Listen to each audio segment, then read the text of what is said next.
فرماتے ہیں کہ سلطان محمود ایک نیک بادشاہ تھا. اس کے پاس ایک دیہاتی نوجوان آ گیا. اس کا تعلق دیہات سے تھا، تعلیم بھی نہیں تھی، کچھ ایسی تربیت بھی نہیں تھی، مگر بادشاہ کے دربار میں آ کے جب خدمت پہ لگا تو اس نے اتنی اچھی خدمت کرنی شروع کی کہ تھوڑے دنوں میں بادشاہ کی آنکھوں میں بڑا درجہ پا گیا. بادشاہ نے اپنے مقرب بندوں میں شامل کر لیا.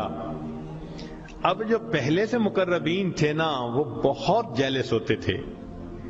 ہم بڑے خاندانوں والے اور بڑی عقل سمجھ والے، تعلیم والے، ہم بادشاہ کے مشیر تھے، یہ کل کا نوجوان پتہ نہیں کہاں سے آ گیا دیہات سے اٹھ کے کہ بادشاہ کی اس کے اوپر بڑی خاص نظر پڑتی ہے. چنانچہ انہوں نے پروگرام بنایا کہ ہم بادشاہ سے موقع ملنے پہ بات کریں گے. انہوں نے بات کی کہ بادشاہ سلامت، جو محبت کی نظر اس کی طرف اٹھتی ہے وہ ہمارے اوپر نہیں اٹھتی. حسب میں ہم اچھے، نسب میں ہم اچھے، مال میں ہم اچھے، عقل میں ہم اچھے، لیکن محبت کی نظر اس کو جو مل گئی وہ ہمیں نہیں مل رہی. تو بادشاہ نے کہا کہ اچھا، میں کسی موقع پہ اس کا جواب دوں گا. اب بادشاہ نے کیا کیا کہ ایک پھل منگوایا جو بہت کڑوا تھا، کاشیں بنوائیں اور کاشیں ان سب لوگوں میں تقسیم کر دیں جو اعتراض کرنے والے تھے، اور ایاز بھی وہیں بیٹھا تھا. تو جس جس کو وہ کاش ملی اس نے منہ میں ڈالا، تھو تھو. بادشاہ سلامت بڑا بہت کڑوا، توبہ توبہ بہت کڑوا. سب نے اپنے منہ سے وہ پھل نکال دیا اور کہا کہ بادشاہ سلامت یہ بہت کڑوا ہے. تو بادشاہ نے جب ایاز کو دیکھا تو وہ مزے سے کھا رہا تھا. تو بادشاہ نے اس سے پوچھا کہ ایاز، یہ کاش میٹھی ہے جو اتنے مزے سے کھا رہے ہو؟ اس نے کہا بادشاہ سلامت ہے تو کڑوی، کھاتے کیوں جا رہے ہو؟ اس نے کہا بادشاہ سلامت میرے دل میں یہ بات آئی کہ جس بادشاہ کے ہاتھوں سے میں زندگی بھر میٹھی چیزیں لے کے کھاتا رہا، اگر آج مجھے کڑوی بھی مل گئی تو میں اس کو واپس کیسے کروں؟ عمر بھر میٹھی چیزیں لے کے کھاتا رہا، آج کڑوی بھی مل گئی تو واپس کیسے کروں؟ کاش کہ یہ چیز ہمارے اندر آ جاتی کہ جس پروردگار کی نعمتوں سے ساری زندگی ہم انجوائے کرتے رہتے ہیں، اگر کبھی کوئی اس کی طرف سے آزمائش کی گھڑی بھی آ جائے تو ہم پھر شکوہ کیوں کرتے ہیں؟ اب بادشاہ نے سوچا کہ بھائی یہ لوگ جو بہت اعتراض کرنے والے تھے نا، ان کے سامنے کوئی اور ایسا ہیلا کرنا چاہیے کہ ذرا ان کو بات سمجھ میں آ جائے. تو ایک دن بادشاہ آیا اور اس نے کہا کہ دیکھو بھائی، آج میں تم سب کی عقل کا امتحان لوں گا، تمہارا آئی کیو لیول دیکھوں گا کیا ہے، اور میں دیکھتا ہوں کہ کون اس میں پاس ہوتا ہے. اب جب بتا دیا تو سب بڑے محتاط ہو گئے. بادشاہ نے ایک موٹا سارا ہیرا دکھایا، دیکھو یہ کتنا قیمتی ہے، کتنا چمکدار ہے، اور ایک ہتھوڑا بھی ساتھ دیا، اور پہلے کو کہا کہ جی یہ ذرا ہیرا جو ہے توڑ کے دکھاؤ. اب وہ سمجھ رہا تھا کہ بادشاہ نے ہم سے امتحان لینا ہے ہماری سمجھداری کا.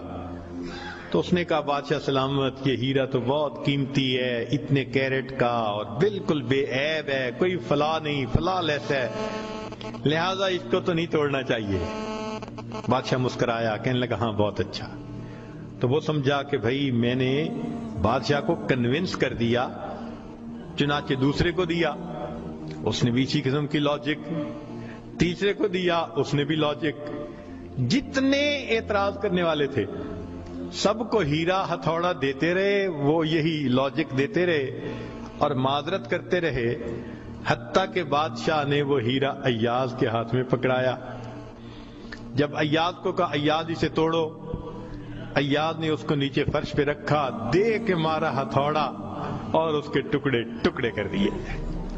اب جب اتنے قیمتی ہیرے کے ٹکڑے ہو گئے تو وہ تو سارے خوش ہو گئے، آج اس کا گنوار پن کھلا، اس کی جہالت کھلی، بے وقوف، کیا پتا اس کو یہ کتنی قیمتی چیز تھی۔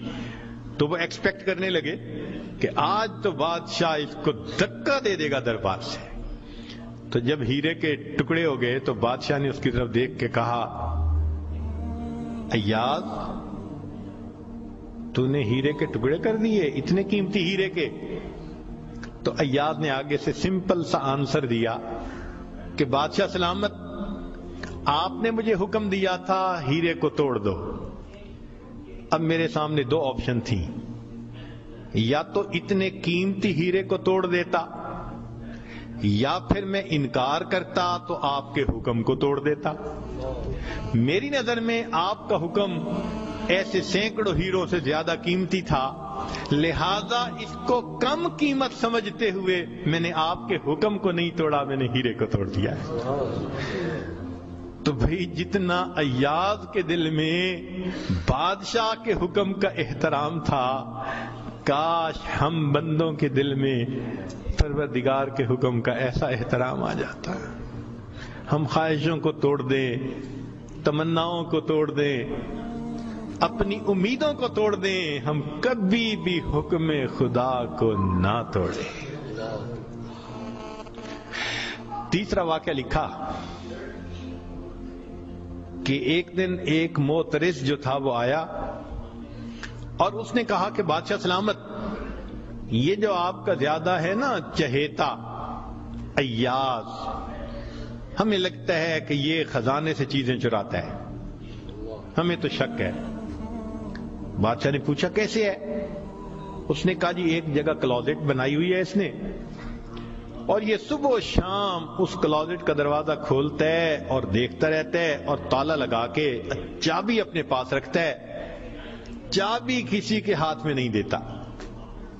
تو بادشاہ سلامت، ہمیں تو پکا شک ہے کہ آپ کے خزانے سے اس نے قیمتی چیزیں چرا کے رکھی ہیں اور یہ صبح و شام دیکھتا ہے ان کو۔ بادشاہ نے اسی وقت ایاز کو بلوا لیا، لوگوں کے سامنے پوچھا، ایاز تمہاری کوئی کلوزٹ ہے ایسی؟ جی۔ تالا لگا کے رکھتے ہو؟ جی۔ صبح شام کھول کے دیکھتے بھی ہو؟ جی۔ لاؤ چابی اس کی۔ ایاز نے چابی نکال کے دے دی۔ بادشاہ نے ایک آدمی کو بھیجا کہ جاؤ اور کلوزٹ میں جو کچھ پڑا ہے سب اٹھا کے یہ کہ لے کے آؤ۔ اب جب وہ گیا تو ایاز تو مطمئن کھڑا رہا، مگر موترزین بڑے خوش ہوئے، آج پکڑا گیا، آج سمجھ لگے گی بادشاہ کو یہ کیسا بددیانت انسان۔ تھوڑی دیر گزری تو جو گیا تھا وہ تالا کھول کے کیا دیکھتا ہے کہ اس میں ایک پرانا سا لباس ہے اور ایک پرانا سا جوتا رکھا ہوا اور کچھ بھی نہیں۔ بڑا حیران ہوا، اس کو یہ صبح بھی دیکھتا ہے شام بھی دیکھتا ہے۔ وہ اس کو لے کے بادشاہ کے پاس آیا۔ بادشاہ سلامت، کلوزٹ میں یہ دو چیزیں تھیں۔ بادشاہ نے کہا ایاز بس یہی کچھ تھا؟ جی یہی تھا۔ ایاز یہ تو اتنی قیمتی نہیں کہ تم ان کو تالے میں رکھو اور صبح شام اس کو جا جا کے دیکھو۔ ایاز نے کہا کہ بادشاہ سلامت میرے لیے قیمتی ہے۔ پوچھا کیوں؟ کہ بادشاہ سلامت، جب میں پہلی مرتبہ آپ کی خدمت میں حاضر ہوا تھا، میں دیہاتی سا لڑکا تھا، یہ تہبند باندھی تھی، یہ کرتا پہنا تھا، یہ جوتا پہنا ہوا تھا، میں نے اس کو اپنے لیے پریزرو کر کے رکھ لیا۔ اب روز صبح اور شام میں دروازہ کھولتا ہوں، اپنے نفس کو مخاطب کر کے کہتا ہوں ایاز بادشاہ کے احسانات کو مت بھولنا، تمہیں جو اس نے رتبہ دیا تمہاری اوقات تو یہ تھی، تمہاری اوقات یہ تھی۔ میں صبح بھی اپنے آپ کو یاد دلاتا ہوں، میں شام بھی اپنے آپ کو یاد دلاتا ہوں۔ مولانا لکھتے ہیں کاش کہ یہ صفت اللہ ہمیں بھی عطا فرماتا، ہم بھی اپنے ابتدا کو دیکھتے، کیا حال تھا، کیا ہماری اوقات تھی، اور آج اللہ نے اپنی رحمتوں سے، نعمتوں سے، برکتوں سے کس طرح ہمیں مالا مال کر دیا، ہم بھی اپنی بنیاد کو یاد رکھتے ہیں۔ تو اگر ایک دنیا کا غلام اپنے مالک کے حکم کو اتنا قیمتی سمجھتا ہے تو ہم تو اللہ کے ویسے ہی بندے ہیں، غلام سے بھی ایک درجہ نیچے، ہم تو اللہ کی ملک ہیں، مخلوق ہیں اس کی۔ لہذا ہمیں چاہیے کہ اللہ رب العزت کے حکم کی عظمت کو سامنے رکھیں، ہمیشہ خیال رکھیں